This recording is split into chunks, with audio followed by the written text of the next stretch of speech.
Takže čau lidi, vítám vás u nového videa. Teď jsem s Boušem venku.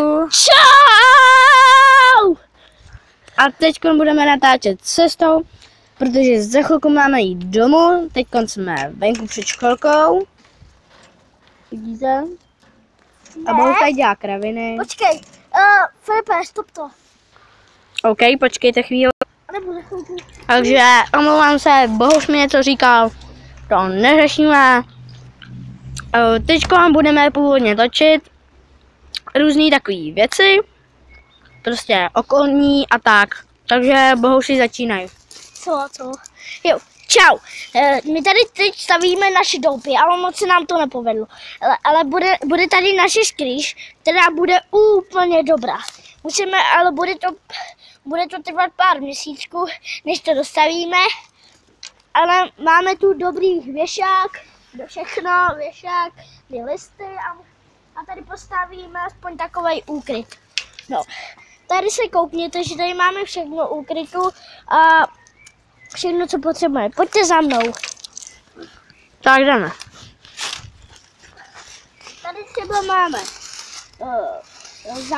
třeba máme koš a tady prostě máme sedačku, to ještě vylepšíme. A tady... Já vím, že to není moc dobrý, ale tak co, že jo? V lese, co si vyberete? Ale tady bude úplně všude záchod. Třeba tamhle. A tady bude naše, prostě tady si něco budeme uklívat. No a dále. Jdeme dál.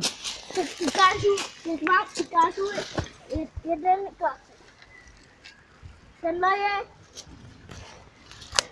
vrchol. A tenhle je Filipa. Tenhle bude nám sloužit, aby jsme něco ohrábávali. Tohle je mrku. A tohleto je jeda. Ne, to je druhý. No, třeba tohleto bude Za chvilku uděláme to. naseká.